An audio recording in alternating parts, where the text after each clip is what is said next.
नमस्कार भैया और राम राम। आज हमारे साथ पूर्व विधायक जी पर्वतलाल जी हैं और उनसे चर्चाएं हुई हैं जब वे विधायक भी रहे, जबकि चर्चाएं हुई हैं वो आज भी वर्तमान में। सबसे पहले दादा जी आपका हमारे चैनल में बहुत बहुत स्वागत है। नमस्कार भैया। तो अच्छा दादा जी, आप जैसे जो बताओ हमारे दर्शक का, सबसे पहले तो आप अपना परिचय दो और कब आप विधायक रहे, पहले कैसा आपका कार्यकाल रहा, आज और पहले के विधायक में कितना अंतर हो। हम जो है, मैं पर्वतलाल अहरवाल, मुकाम पोस्ट खुरैनिया हमारा छोटा सा गांव है और मेरे पिताजी एक किसान थे। उन किसान का मैं बेटा हूं और मैं जब पढ़कर तैयार हुआ तो हमारे परिवार के लोगों ने मना कर दिया कि आपको नौकरी नहीं करना, हम नौकरी नहीं करने देंगे, आपको राजनीति करना है राजनीति करें लेकिन नौकरी नहीं हम करने देंगे। तो परिवार के लोगों ने जब नौकरी से मना कर दिया तो फिर मैं ग्राम पंचायत का चुनाव लड़ा 63-64 में। ग्राम पंचायत का वार्ड का मेंबर बना मैं सबसे पहले। वो 62-63 में हमने जनसंघ की सदस्यता ग्रहण करी और इसके बाद फिर हम सोसाइटी जो कृषि सेवा सहकारी समिति खुरैनिया समिति है उसके अध्यक्ष भी रहे हैं। इसके बाद हम 20 सूत्री कमेटी समितियों में भी रहे जिसमें 25,000 हेक्टेयर जमीन हमने गरीब किसानों को बांटी है। जिनके पास जो भूमिहीन थे, जमीन कम थी, ऐसे किसानों को हमने अपने इसमें मैं RI सर्किल की जो कमेटी थी उसमें रहा हूँ और जिला स्तर की जो कमेटी थी बंटन समिति उसमें भी रहा हूँ और आदिम जाति कल्याण विभाग की मैं राज्य मंत्री यहाँ से थे नाथूराम जी अहरवाल, उनका मैं प्रतिनिधि रहा हूँ। और इसके बाद हम ग्राम पंचायत के चुनाव के बाद फिर मैं जनपद का चुनाव लड़ा। जनपद में मैं पलेरा से वाइस चेयरमैन रहा हूँ। इसके बाद फिर कृषि उपज मंडी जतारा का चुनाव हुआ, उसमें चुनाव लड़े तो उसमें मैं वाइस चेयरमैन रहा हूँ। फिर दूसरा चुनाव आया तो उसमें मैं सामान्य सीट से निर्दलीय निर्विरोध चेयरमैन बना था वहाँ से। इसके बाद 93 से और 2003 तक हम खरगापुर विधानसभा जो आरक्षित थी उससे हम भारतीय जनता पार्टी से विधायक रहे हैं। इसके बाद हमारा 2003 में टिकट बदला गया था तो मैं पार्टी का काम करता रहा। इसके बाद 2015 में जिला पंचायत का चुनाव आया तो मैं वार्ड का मेंबर बना, पहले वार्ड 9 से। इसके बाद फिर जिला पंचायत का अध्यक्ष बना। इस तरह से हमारी राजनीति करीब 55 साल हमने पदों पर रह करके राजनीति करी है। आज 80 के पास हम पहुंच गए, 80 पार होने वाले हैं। और मैं एक किसान का बेटा होने के नाते हमें खेती के बारे में और क्षेत्र की जनता की समस्याओं को खास तौर से हम व्यक्तिगत रूप से जानते थे। उनको उठा करके हमने सिंचाई के साधनों की व्यवस्था करवाई, आवागमन के लिए सड़कें नहीं थी, सड़कें बनवाई, स्कूल नहीं ये थे स्कूल बनवाए, पंचायत भवन नहीं थे पंचायत बनवाए, सामुदायिक भवन बनवाए। और जो मैं पलेरा में चूँकि अब मैं रहने लगा हूँ तो पलेरा में हमने सामुदायिक स्वास्थ्य केंद्र बनवाया। यहाँ तहसील नहीं थी, तहसील भी बनवाई, तहसील खुलवाई। इसके बाद यहाँ पर थाने की बिल्डिंग एक बहुत पुराने जीर्ण शीर्ण भवन में था जो मैं नई ज़मीन हमें अलाट करवा के यहाँ जो है थाने की बिल्डिंग बनवाई। कृषि उपज मंडी का 2 बार में चेयरमैन रहा तो इसलिए मैंने यहाँ पर कृषि उपज मंडी का बहुत बड़ा विस्तार किया, 15 एकड़ ज़मीन अलाट करवा के। और MPV का दफ्तर हमारे सामने है। ये जितने भी ऑफिस हैं मैं जहाँ रहता हूँ वहाँ पर हैं और मेरे पास में ज़मीन पड़ी थी, समाज के लोगों ने रुचि ली तो यहाँ संत शिरोमणि गुरु रविदास जी का बहुत विशाल मंदिर बना है जहाँ हर साल अच्छा कार्यक्रम होता है। अभी 24 तारीख को यहाँ बहुत बड़ा कार्यक्रम होने वाला है। यहाँ सारी समाज के लोग सब तैयार रहते, पूरी क्षेत्र की जनता आती है।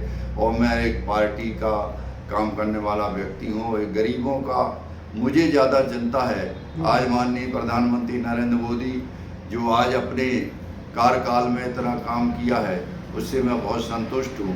हमारे जो गरीब लोग, हमारी निस्सहाय लोग थे, महिलाएं थी, उनको बहुत आर्थिक सहायता से मजबूत किया है, जिसकी वजह से आज हमारे प्रदेश में और देश में सरकार है और आने वाले समय में भी भारतीय जनता पार्टी की भारी बहुमत से सरकार बनेगी। मैं आज इस चैनल के माध्यम से आप सबसे विनती प्रार्थना करना चाहता हूँ कि जो सरकार ने योजनाएं दी हैं उन योजनाओं का आप लाभ लें और अपनी काम के लिए जो सरकार ने नीति निर्धारण की है और नीति निर्धारण के अंतर्गत अपनी समस्याओं को हल कराने में आप सहयोग करें। जहाँ कोई भी ऐसी समस्या आती है तो मैं सबकी मदद करता हूँ जो मेरे पास आता है। मैं कभी दफ्तर नहीं जाता हूँ। दादा ये बताइए आपके जैसे आपका क्या मकसद रहा है, पहले आप जैसे आपने पढ़ाई की है और आप और भी कुछ काम कर सकते थे, सर्विस लाइन में भी आ सकते थे और भी काम कर सकते, ऐसा क्या मकसद में रहा, आपने क्या सोचा कि हम राजनीति में आने का क्या मूड बना लिया? मेरे परिवार के लोगों ने मुझे इस तरह से प्रोत्साहित किया कि नहीं आपको नौकरी नहीं करना है, आप हम लोगों की रक्षा करिए, हम लोगों की मदद करिए। इसलिए हमने नौकरी का बिल्कुल मूड बदल दिया और इसके बाद फिर हम राजनीति में आए और यहाँ तक हम पहुँचे। जैसे आप बताइए, सबसे पहले कांग्रेस की सरकार थी, मध्य प्रदेश में कांग्रेस की सरकार थी, आप बीजेपी से विधायक बने थे, तो आपने कैसे कार्यभार संभाला? उस समय तो बहुत समस्याओं का सामना किया होगा।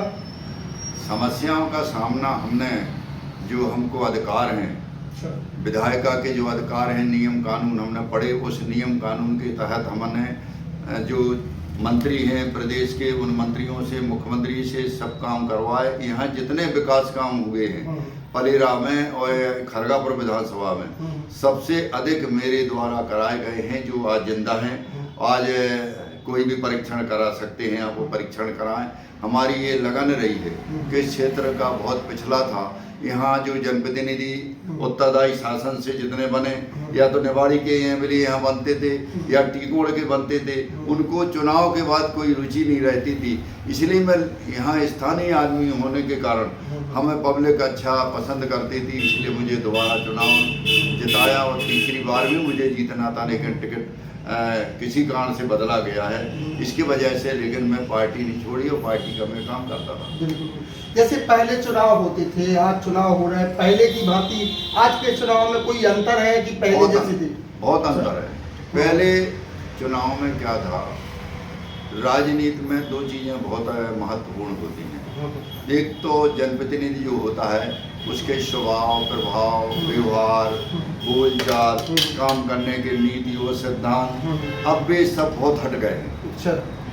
करनी और कथनी में बहुत अंतर हो गया। मैं स्पष्ट बोलने वाला आदमी हूँ, इसलिए आज जो जनप्रतिनिधि आज फेल हो रहे हैं या हार रहे हैं, वो अपने कारण से हार रहे हैं। जनता नहीं हराती, जनता तो जब परेशान हो जाती तो मजबूरन में बदलती है।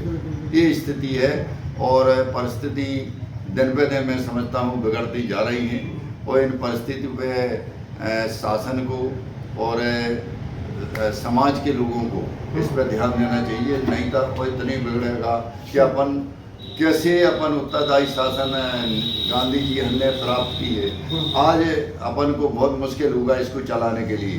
तो अगर अपन लोग सतर्क नहीं हुई तो ये चलने में बहुत कठिनाई जाए। जैसे चुनाव के पीरियड में बड़े बड़े वादे किए जाते हैं, पता चलता है चुनाव खत्म हुआ, नेता नजर नहीं आते हैं, तो आप क्या कहेंगे इस संबंध में, क्या करना चाहिए? इस संबंध में ये लापरवाही है और इससे क्या होता है, प्रजातंत्र बदनाम होता है, पार्टी बदनाम होती है, जनप्रतिनिधि का नियम है जो बदनाम होता है।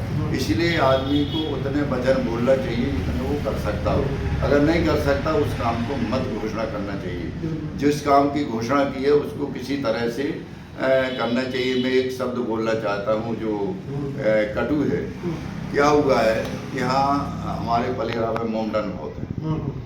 आपको मालूम है कि मोमडन अधिकांश भारतीय जनता पार्टी को पसंद नहीं करते, लेकिन चूंकि मैं यहाँ पढ़ा लिखा हूँ, यहाँ पैदा हुआ हूँ, तो मेरे व्यक्तिगत संबंध थे। हमारे साथ 50 मुसलमानों के लड़के हमारे साथ पढ़ते थे, लड़कियाँ पढ़ती थी, तो उनसे प्रेम स्नेह संबंध था, व्यवहार था।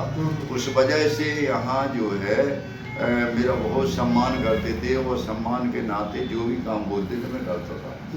एक काम ऐसा कठिन आ गया जिसके लिए उनने ईद के समय मुझे बुलाया और बड़ा सम्मान किया, जबकि आपको मालूम है कि मोमडन कभी जो है किसी को माला नहीं कराते, किसी का तिलक भी नहीं करते, लेकिन मुझे बुलाया और बड़ा सम्मान किया, वहाँ तिलक किया, मालाएं भी पहनाई। और इसके बाद मैंने सोचा इतना क्या उद्देश्य है इनका, कुछ ना कुछ उद्देश्य तो है जिसलिए इतना मेरा सम्मान किया। तो हमारे डॉक्टर मेहरावाली जी हैं, उनसे मैंने पूछा डॉक्टर साहब क्या उद्देश्य है आप सब लोगों का इतना सम्मान करने का। तो उनने भैया हमारे बच्चे चबूतरों पे पढ़ते हैं, बरसात आती है हम तो छपरी में कहीं किसी कोई जगह दे देते था, उसमें हमारे बच्चे पढ़ते हैं, मदरसा नहीं है हमारे यहाँ। तो हमने कहा क्या करना है, तो बोले कुछ पैसा मिल जाए। हमने कितने में हो जाए, बोले 1 लाख में। हमने वहाँ घोषणा की 1 लाख रुपया की कि हम 1 लाख रुपया देंगे। एक मोमडन थे, उसने ज़मीन मेरे सामने दे दी दान में कि हम ज़मीन देते हमारी ज़मीन में बना दें। इसके बाद जब पेपरों में छपा तो मुझे नोटिस मिला पार्टी का कि आप मोमडनों के मदरसे के लिए क्यों पैसा दिया। तो मैंने कहा नहीं, मैंने घोषणा की है और मैं पैसा दूँगा, मैं पद तो छोड़ सकता हूँ लेकिन मैं घोषणा को नहीं बदल सकता हूँ। आप मुझे पद से हटा दीजिए। अगर इसमें पहले ये बताएं आप क्या उनको भारत में रहने का अधिकार नहीं है, उनके बच्चे वो अपने बच्चों में कोई अंतर है, उनको क्या कोई अपनी योजनाओं से लाभ लेने का अधिकार नहीं है। इसका उत्तर मुझे लिख के भेजे तो मैं फिर विचार करूँ।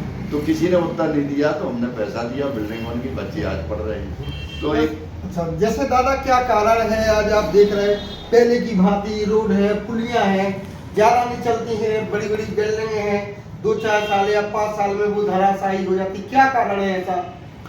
ये मुख्य कारण है लापरवाही। हमारे जितने जनप्रतिनिधि हैं या जितने हमारे अधिकारी कर्मचारी, मैं भी बोलता था जब हम किसी काम के लिए पैसा देते थे तो मैंने उनसे ओवरसियर से कहा और उस ठेकेदार जो काम कर रहा है उसको कहा, मैंने देख भैया किसी को एक पैसा नहीं देना है रिश्वत, और रिश्वत कोई मांगे तो मुझे बता, मैं उसको ठीक कर दूँगा, लेकिन हमारा काम 100% रसीद। तो उनने अच्छा काम किया। आज मैं एक उदाहरण बता रहा हूँ, एक फुटेर गाँव है, फुटेर गाँव करीब 2 किलोमीटर लंबा है। गांव भली है लेकिन लंबा बहुत दूर है, सब जिले में सबसे लंबा गांव है। तो वहाँ लोगों को बहुत परेशानी थी, चबूतरे इतने बने थे कि निकलना मुश्किल था। तो फिर मैंने वहाँ मीटिंग ली, यादवीर सिंह को भी मैंने बुलाया क्योंकि उनके भी लोग थे, इसलिए हमने सब लोग समन्वय करके वो अच्छी सड़क बन जाए। तो सबको हमने तय किया कि यहाँ सड़क बनेगी अगर तुम लोग चबूतरे मिटाने को सहमति दे। तो उन्हें सहमति दी। फिर चबूतरा वहाँ जो सीसी रोड डला है, आपको बताएं 94 से आज तक वहाँ इतना सीमेंट गिट्टी नहीं निकली है, आज तक जिंदा है वो। इसलिए ठेकेदार कहता है साहब हमने एक पैसा नहीं दिया आपके कहने से, इसीलिए जो सड़क अच्छी बनी। तो आप एक एंड का क्वेश्चन हो जाए, आप हमारे चैनल के माध्यम से जो कि नेता हैं, नेतागिरी कर रहे हैं, आप क्या उनको प्रोत्साहन देना चाहते हैं, किस प्रकार की राजनीति करें? हमारा ये कहना है उन महानुभावों को कि काम जो करते हैं आप, क्वालिटी अच्छी हो, आप कई तरीके हो सकते हैं जिससे आप अपना मन भरें, लेकिन जो विकास के काम हैं उन कामों में किसी तरह की लापरवाही नहीं करना चाहिए। आपको याद हो गए एक बार राहुल गांधी ने कहा था कि हम 1 रुपया भेजते हैं तो कितना पहुंचता है, 20 पैसा। 20 पैसा पहुंचता है, 80 पैसा जो है वो हमारा गड़बड़ हो जाता है। एक बार उन्होंने स्टेटमेंट दिया था ऐसा।